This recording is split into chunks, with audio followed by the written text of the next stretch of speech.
When people think of a soldier's weapon, they imagine rifles, pistols, and grenades. But history's most reliable survival tool wasn't made to kill. It was made to keep soldiers alive. From the muddy trenches of World War I to the dense jungles of Vietnam, there was one item every soldier trusted more than his firearm: the entrenching tool, or simply, the compact, silent, and endlessly adaptable. While rifles jammed, ammunition ran dry, and bayonets dulled, this small folding shovel kept working long after the battle ended. Its power wasn't in its steel blade. It was in how it made survival possible when everything else failed. The entrenching tool began as an invention born of necessity. In the early 1900s, modern warfare had changed. Machine guns and artillery made open combat suicidal. Cover became the key to survival, and the ability to dig fast could mean the difference between life and death. So soldiers began carrying compact spades and trenching tools right on their belts. At first, they were nothing more than wooden-handled shovels. But by the time the Great War erupted, armies demanded something smaller, lighter, and more versatile. The Germans were the first to introduce a folding E-tool with a sharpened edge that doubled as an axe. The British and Americans quickly followed, crafting versions that could dig, chop, hammer, and even deflect blows in close combat. In the mud, it dug trenches. In the snow, it carved foxholes. When food was scarce, it served as a pan or a fire stand. It wasn't just gear, it was a lifeline. But soon, it became more than that. In the chaos of war, soldiers often found themselves without ammo or backup. That's when the E-tool became their silent weapon. Folded at their belts, it could be wielded like a hatchet or club, perfect for the brutal close-quarters fighting of trench raids, where silence meant survival. Veterans from both world wars recalled sharpening one edge until it could slice through an enemy S-code. But what made it deadly wasn't the edge. It was the speed, the weight, and the reach. It could swing faster than a rifle butt, and it hard enough to break bone. In tight spaces, it was the great equalizer. Still, its real strength wasn't in combat.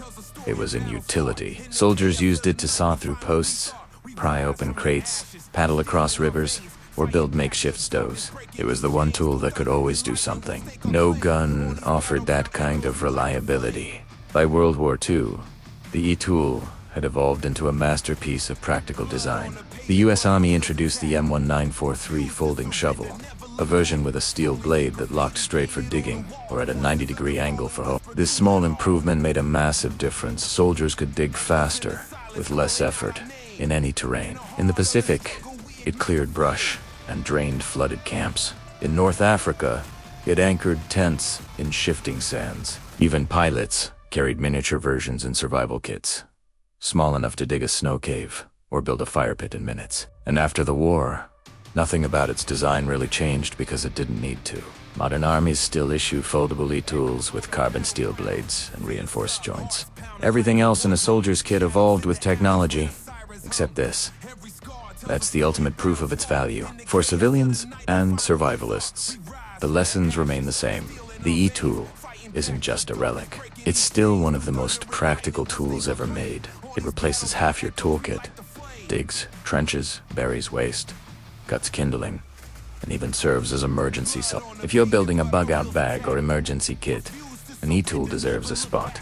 Choose one with a locking hinge and a serrated edge. It'll slice through roots, dig compact soil, or shape a fire pit with ease. With a bit of oil on the blade, it'll last for decades. Even in urban emergencies, clearing debris, freeing trapped doors, or digging through rubble, the E-tool's strength and simplicity make it indispensable. Soldiers carried it because it worked anywhere. Civilians can do the same. Every soldier who carried one understood this truth. Technology can fail, but practicality doesn't. Guns jam. Radios die. A Shava still digs.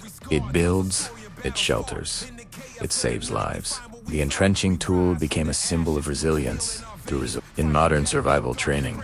It's still used to teach adaptability, the skill to make something from almost nothing.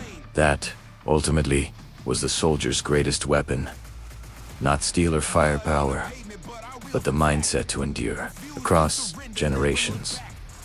Collectors still find old e-tools from World War II in perfect working condition, proof of craftsmanship and proof of purpose.